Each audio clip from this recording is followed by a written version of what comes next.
Começa explicando pra gente, então, o que que é a aurora boreal, né? Porque é uma luz, é uma massa, é um o que que é isso, né? Enfim, e por que que na foto é uma coisa, na vida é outra? Às vezes a pessoa viaja horas e horas para pedir a mulher em casamento, aí vai tirar a foto, Então, é. tira só ela com a aliança e não tem nada atrás, né? É. Enfim, o que que é isso? O que que acontece? É um fenômeno, não é?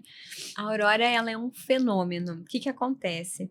O Sol, ele vai desprendendo partículas. Algumas vezes, essas partículas são mais fortes. Elas desprendem do Sol e elas vão viajando pelo universo.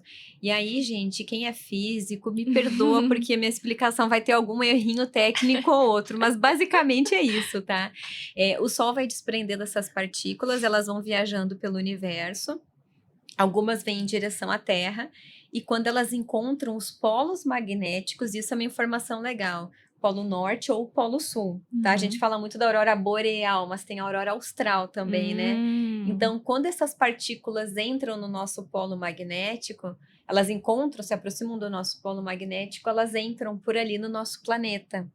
E tem uma série de questões atreladas de como elas entram e aí correlaciona como quão forte é o fenômeno ou não. E essas partículas são chamadas de ventos solares, tá? Quando elas entram no planeta, e não vou entrar no detalhe agora ainda do como, quando elas entram e encontram nossos gases aqui na nossa atmosfera, ela sofre uma reação química. E essa reação são essas luzes que a gente vê. Se quiser passar uma foto e mostrar alguma bonita aqui, eu acho que seria legal. Aí, Gabi. Escolhe uma bem bonita. Acho que tá lá meio pro meio, assim, Mas pro meio Gabi. tem umas bem bonitas Uma ali. bem Porque essa forte. foi bem michuruca. Essa também tá fraca. Tem uma com fundo preto com verde meio forte. Essa é bonita, ó. Essa é bem legal. Essa foi no Alasca, depois eu conto a história. O que acontece? Vai passando, ver se tem mais, Gabi. O mais Pode comum mais, é a pode gente mais. ver a aurora verde. Vai passando. Aí, ó. O mais comum é essa verde, como vocês estão vendo na foto. Mas ela também pode ter outras cores. Ela pode ficar mais... Vai mais, Gabi. Vai mais, que vai ter umas bem coloridas ali.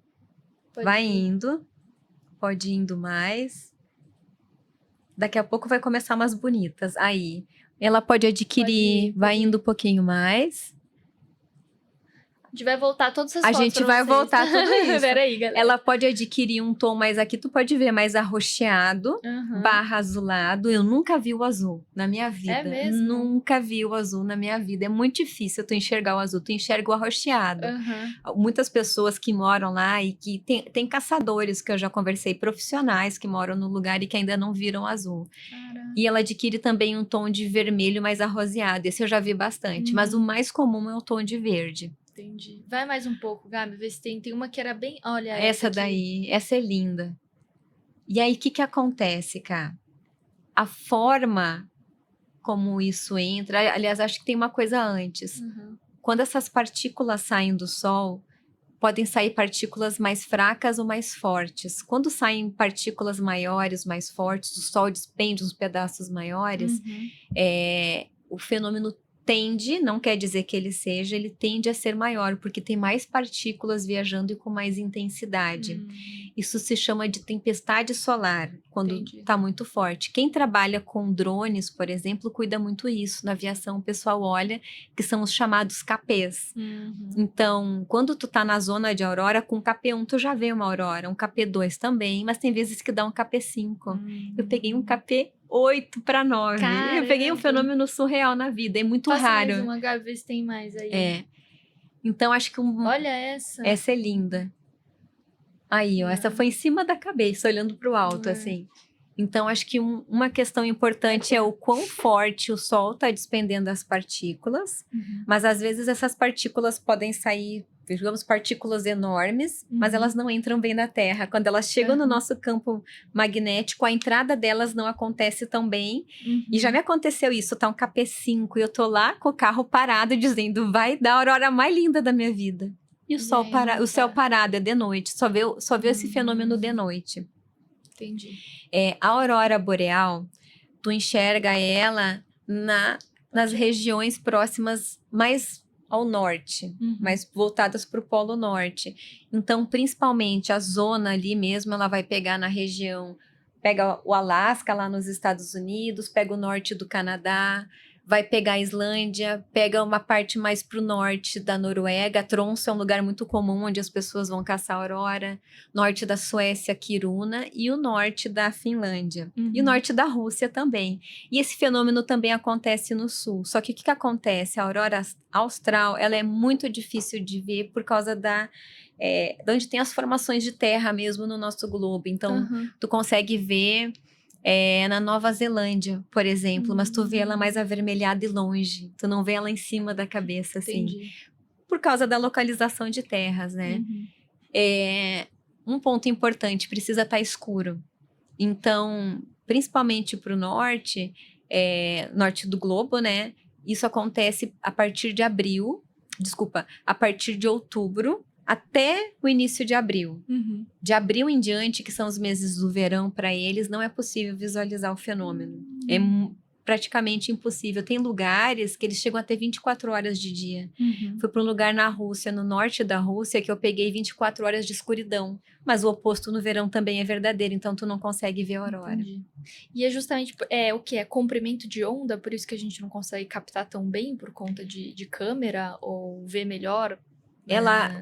Como acontece o fenômeno no céu, se está muito claro, se mistura com essa claridade, a gente não consegue enxergar. Inclusive, quando tu tá em cidades maiores e tu quer ver a aurora, tu tem que sair da iluminação da cidade, da poluição da iluminação, para que tu consiga visualizar melhor o fenômeno. Dá para ver em cidades? Dá, mas tem que estar uma aurora muito forte, um fenômeno muito forte, e tu consegue ver. Eu tenho, acho que algumas fotos que eu trouxe aqui, dentro da casa que eu tava, vendo a aurora com todas as luzes ali no entorno. Mas é melhor que tu se afaste, por isso as excursões, né? Entendi. Tu acaba indo para lugares mais vazios, mais desertos, para conseguir Mas enxergar. essa questão da foto, então, é um mito. Porque você tira umas fotos bem legais também. Ou Não, pessoalmente é melhor? Não é um mito. O que acontece? 90% do tempo, a aurora, eu acho sempre extraordinária, porque eu tenho alguma coisa que eu sou muito apaixonada, mas 90% do tempo, ela vai ser igual aquela primeira foto que eu mostrei lá, mais simplesinha. E aí, quando ela tá muito fraca, os nossos olhos não conseguem enxergar tão bem, mas a câmera consegue capturar. Então, na câmera é melhor. Depende da ocasião. Nesta ocasião, quando ela tá muito fraca, Entendi. Teus olhos não veem e a câmera consegue captar melhor o fenômeno. Então, por exemplo, tem algumas pessoas que já foram caçar a aurora e disseram, nossa, mas ao olho nu ela não é bonita. Realmente, 90, 85% do tempo, ela é uma nuvenzinha branca que enxerga. Eu não sei como o meu olho, quando vê, estava fazendo uma expedição ano passado, eu vi uma nuvenzinha, eu disse, vai começar a aurora. E a guia disse, não, eu disse, vai. Logo depois começou. Mas esse já tem experiência, né? Esse início, ou quando ela tá fraca, porque ela não fica sempre forte. A maior parte do tempo, ela fica assim, bonita. Para mim, ela é bonita, mas ela realmente vai sair mais bonita nas fotos. Então, tu tem que, geralmente, quando viaja, não vai ficar um dia no destino. Por quê? Tu tem que dar conta, primeiro, de que o Sol despenda essas partículas, de que essas partículas entrem no nosso planeta. Então, já tem duas condições aqui. E para que tu veja isso, como a aurora acontece acima do nível das nuvens, tem que estar um céu sem nuvem. E esses lugares, o clima é muito diferente daqui. Então, tu não tem um controle. Pode passar uma noite inteira nublada e geralmente neva muito no início de outono, de inverno lá. Então, tu tem que ficar... Eu gosto de ficar 15, eu sou exagerada, mas eu recomendo que quando as pessoas vão, fiquem pelo menos 5 dias no destino. Por quê? Primeiro dia não deu aurora. Segundo dia, deu uma fraquinha. E ela... Que decepção. Poxa, tu foi de tão longe do Brasil para ver isso. Foi uma aurora fraquinha. Esse é um cenário, e que ele acontece na maior parte das vezes. Mas em algumas ocasiões, cara, ela fica linda, ela dança, ela fica muito forte. E aí a câmera não consegue traduzir a beleza do que tu vê. Entendi. Ela fica de ponta a ponta, de norte a sul, de leste a oeste, cobrindo o céu inteiro, como se fosse um arco-íris enorme, gigantesco, verde. Ou ela pode ficar colorida e dançar. Tem vezes que ela vem como uma escada se mexendo. E aí não tem foto. Não tem vídeo. O vídeo não captura tão bonito quanto mas a foto, quando ela tá mais fraca, a aurora, a foto pega Uhum. melhor. E quando ela tá muito forte, não tem Não é câmera, igual. não tem vídeo, não tem nada nessa vida que dê Eu queria conta que se de... vocês pudessem ver o brilho no olho É, da Dani falando disso. toda vez que eu vejo, eu digo, gente, que planeta maravilhoso, que coisa mais linda isso. Que Porque é legal. mágico, é uma coisa assim, Uhum. inexplicável pra gente. O pessoal que mora lá, às vezes, não dá nem tanta bola, Uhum. porque eles têm isso sempre, todo. né? Mas então quer dizer que você sempre viaja com risco de poder não ver. É um fenômeno da natureza, é um risco. Vou dar um exemplo. Quero casar na praia.